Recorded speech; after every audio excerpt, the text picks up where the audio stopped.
Affordable work trucks are very hard to come by right now. If you're someone looking for a pickup truck for your company or maybe just you and your family, finding one that isn't going to break the bank is easier said than done, especially in the new pickup truck market.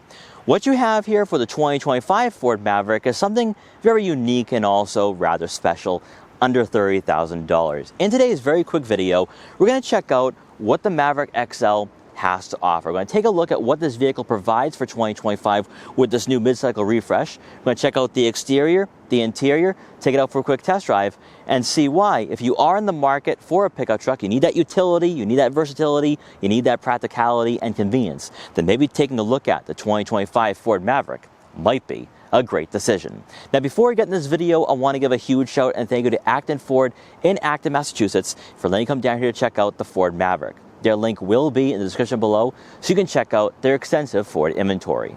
So as always, let's begin with pricing. For 2025 with the XL, you're looking at a starting cost of right around $27,000, which I know a lot of you are going to be in the comment section saying, I remember the good old days when I could buy a Maverick for like $23,000 or $24,000. Well, those days are long gone, and we have no idea what the tariffs are going to do to this small pickup truck because it is made in Mexico. So we'll have to wait and see on that one. At $27,000 though, even though there has been that price hike, the Maverick is still in a league of its own, which still provides a lot of value here. Now, I know we could say about the Hyundai Santa Cruz and how that is a great rival to the Maverick.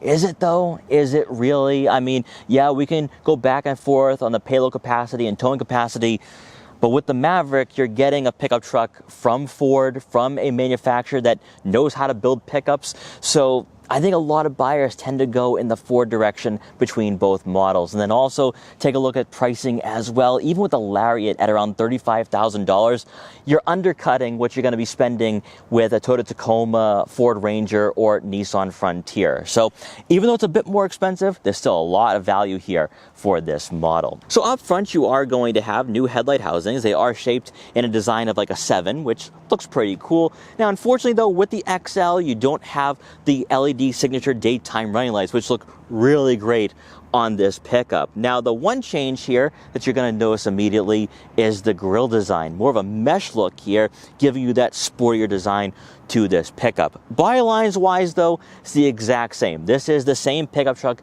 you all know and love. It's just wearing a new look and design.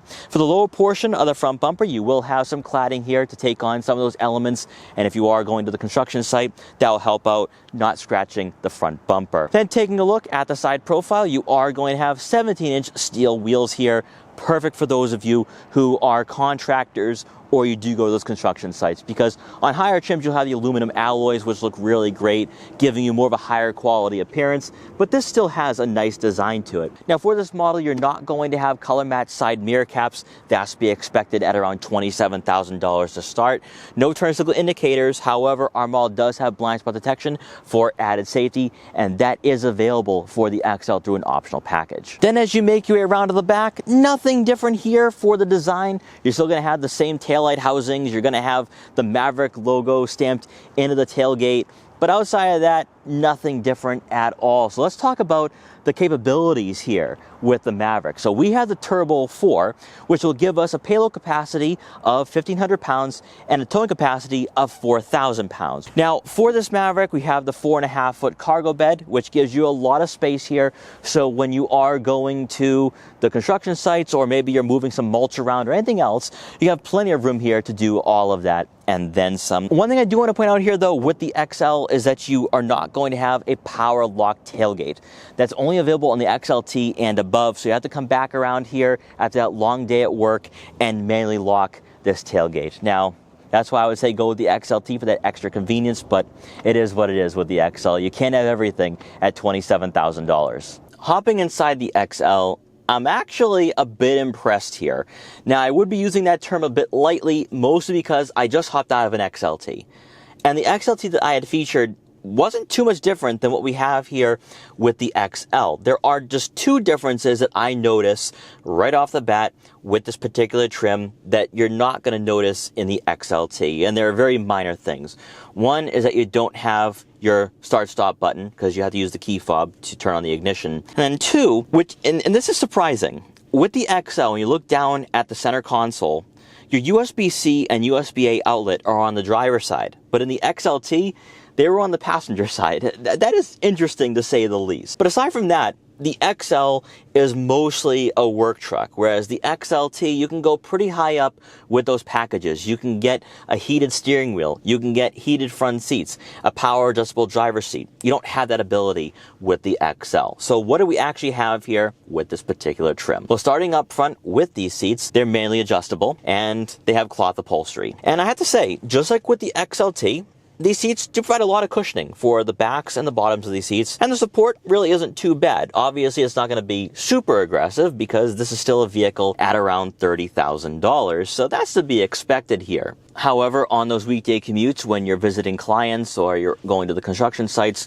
these seats are going to give you a lot of that comfort, so you shouldn't be dealing with any fatigue or back pain after those long days of work. But this is where I'm actually really impressed though, and that is the rest of the interior. No, I'm not talking about the hard touch materials on the dashboard or door panels. I'm talking about the infotainment system and digital gauge cluster, and also the steering wheel, because you still get a drive mode selector with the XL. That's a bit of a surprise. Obviously, you would have tow mode with this model, but still, to have like normal and sport, that's really great to see. But for the digital gauge cluster, there's nothing different compared to the XLT. And for a vehicle at around $27,000 to start, I'm actually pretty impressed here. Just like we see with all other Ford products right now, on the right side of the steering wheel, you can scroll through a variety of information and customize what you see from this screen. So through My View, you can configure everything to your heart's content here. You can check out your trip computer, your fuel economy, now playing, navigation, and your tire pressure monitoring system. But it does go one step beyond that, because then you can access towing, status information, vehicle maintenance, audio, and then vehicle settings. You can scroll through all this at your own time and at your own discretion. So this is really great to see here. Obviously, we'll have a digital speedometer, and from here you can access your fuel economy statistics. So, I mean, you're getting more than just the bare necessities with the XL and this digital gauge cluster, and that also showcases itself with the XLT. So really great stuff to see here. Now, obviously with the steering wheel, not heated like I mentioned before, you are going to have some aggressive 10 and 2 and firm 9 and 3 grips, so that's pretty great to see. Obviously with the Maverick being somewhat of a sportier little pickup, that will help out with the driving experience and driving dynamics. Then taking a look at the infotainment system, you now have a 13.2-inch touchscreen with wireless Apple CarPlay and Android Auto compatibility. That is right, wireless phone connectivity in an XL. That is great to see, on top of the fact we have this 13.2-inch screen. This is Ford's Sync 4 user interface, and now, because it is mimicking the Android-based software that we're seeing in a lot of vehicles right now, the button layout should be very similar. Now, of course, a lot of you are going to say, but there's no more physical buttons or dials for the climate control. I see them all on the screen for the AC, front and rear defrosters, fan speed, and fan direction. I'm not going to like this. Well, with this 13.2-inch screen, it's now closer towards you, so it's well within arm's reach. You will not be reaching for that screen, and everything is pretty straightforward. So I think you'll get acclimated with this screen very quickly. On the right side of this infotainment system will be quick access icons that will get you to different menus efficiently. So you'll have the settings, features, and apps. Under apps, you can watch YouTube videos. That is right, we're seeing a lot of this now from Ford. So when you are stationary, like I am right now, you can press the YouTube icon and watch some Boston Autoblog car reviews. If you're looking at a Ford Escape or maybe even that Ford Maverick XLT, you can watch that from this screen. That's pretty cool. Now, it's not accessible when this vehicle is in use and on the road, which makes a lot of sense from a safety aspect. From the settings tab, you can go through your add phone, vehicle, clock, general display, connectivity, vehicle hotspot, then also, of course, software updates, Ford Assistant, and your valet mode. So everything is very straightforward here, and it shouldn't take too much time to get used to. Also, under features, from here, you're going to have your driving assistance features, towing, owner's manual, and record feedback. With your driver assistance tab, you can adjust your lane keep assist, pre-collision assist, then, of course, your rear view camera delay, and blind spot detection. Now, you can turn that on or off. I would leave that on for extra safety and peace of mind.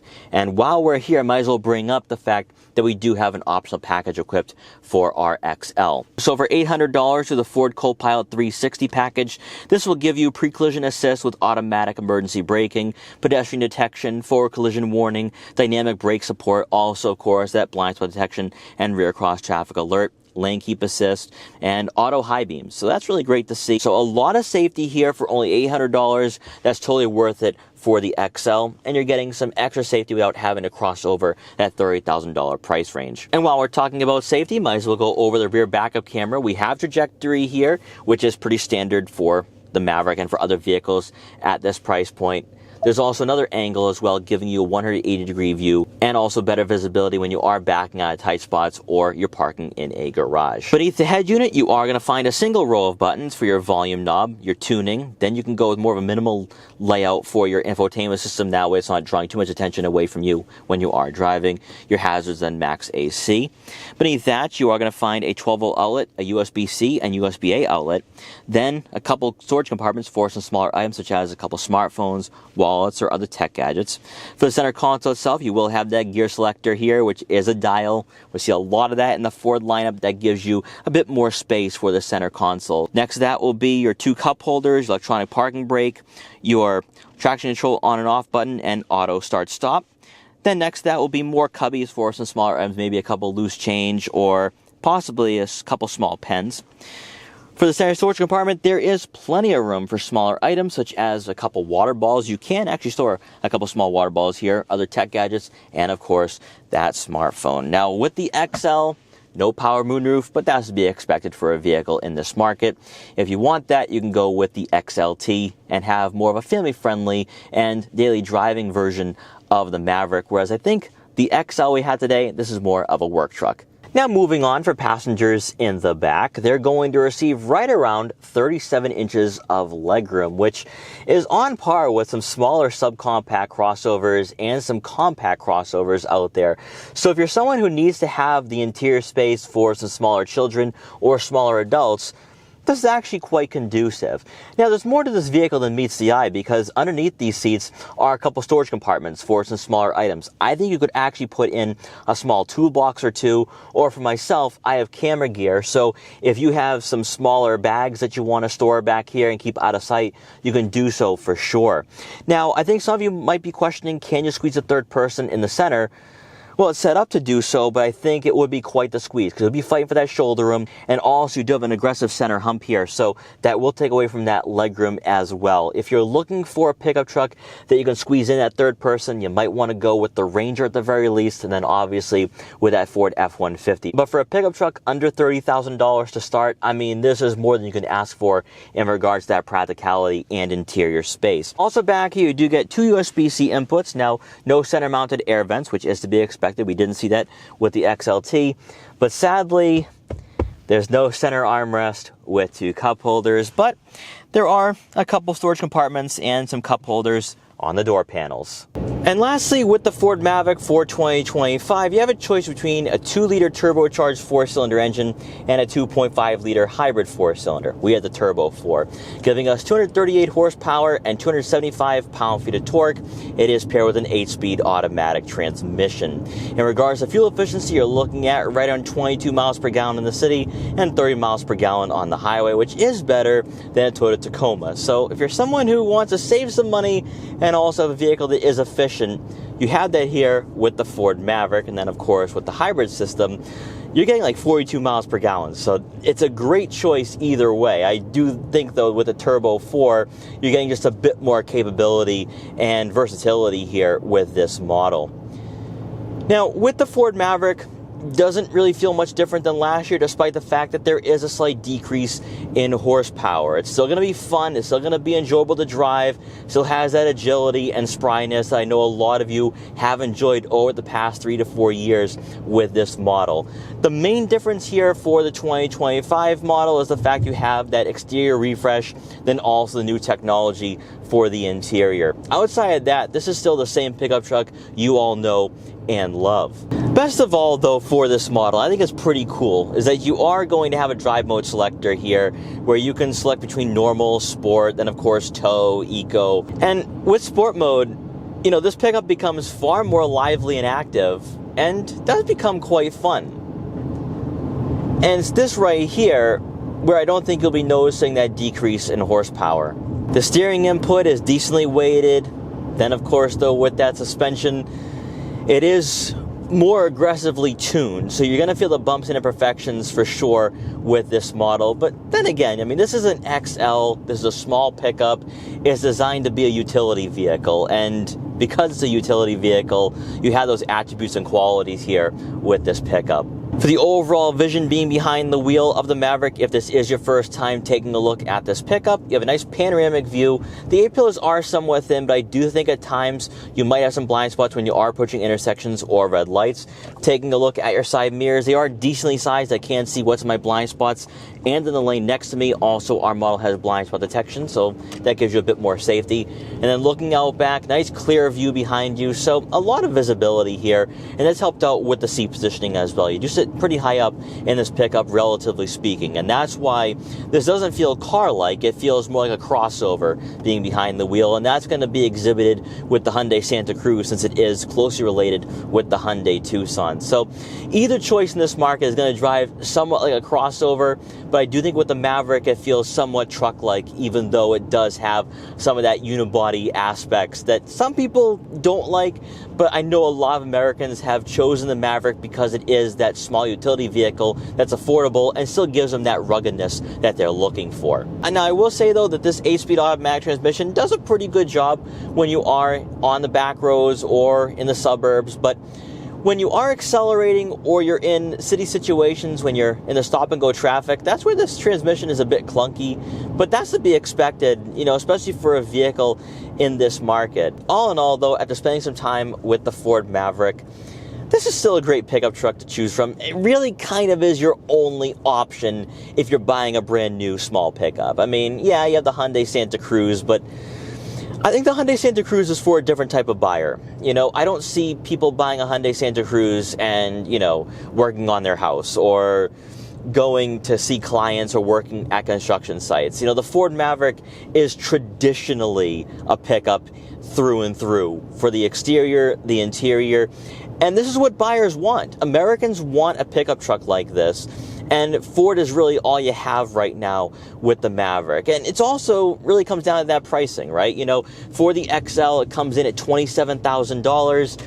You know, that's a fantastic deal in 2025. Now, we'll have to wait and see about those tariffs, though, because that might increase the price. And then also, yeah, there has been a price increase where a couple of years ago, you could buy this for like $23,000. But even at $27,000, you know, this is a great value. And just take a look at what you have here. You know, I'm thoroughly impressed with the XL because, you know, comparing this to an XLT that doesn't have optional packages equipped, I mean, you're receiving quite a bit here. I mean, sure, this isn't going to be the sportiest pickup out there. You're not going to have the most aggressively designed seats that are going to keep you in place on those winding back roads, but the seats definitely do their job. And all right, you can't get heated seats with the XL, but still, I mean, this is a great work truck that, you know, can get out of its own way. It's not lethargic, it's not slow, it's not boring, and it's not lacking with the technology.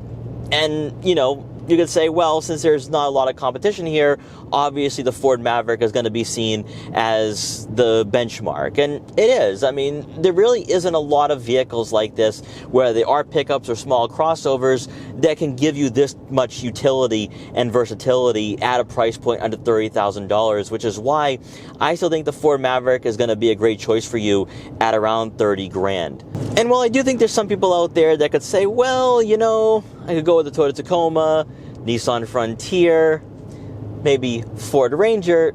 Take a look at those prices, though. I mean, $45,000 for a well-equipped example. I think going with a Ford Maverick is probably a smarter decision.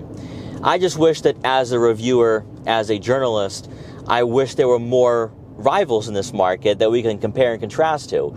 Because it's very easy for me to say, well, just buy a Ford Maverick because it's more affordable and it makes a lot of sense. But if we had some rivals here from Nissan and Toyota, you know, then we could say, well, you know, maybe you have more creature comforts, maybe you have a better interior. But that just isn't the case right now in 2025. And I think for a lot of you, you've become loyal to the Maverick nameplate, and for a good reason. I mean, just take a look at what you have here. You have a strong looking pickup here that is a spiritual successor to the older Ford Rangers back in the day. And then also just the driving environment. I mean, you have a modern interior that, you know, maybe you wouldn't expect in 2025 and for a vehicle at this price point. So I think that if you are in the market, you're cross-shopping this with that Hyundai Santa Cruz, maybe you're weighing your options, looking at a Toyota Tacoma with a Turbo 4, definitely consider the Ford Maverick here. I mean, it's a very versatile little pickup that, you know, you look at the payload capacity and towing capacity, it's a tough vehicle to pass up on. So I think that, you know, whether it's the XL or XLT, you really can't find anything better right now, and that's by default. And I think that's why Ford has completely cornered this market and why it has become so popular within about 3 to 4 years. So guys, I hope you enjoyed this quick review for the 2025 Ford Maverick. If you did, please like, comment, share, and subscribe for more, and I will see you guys next time.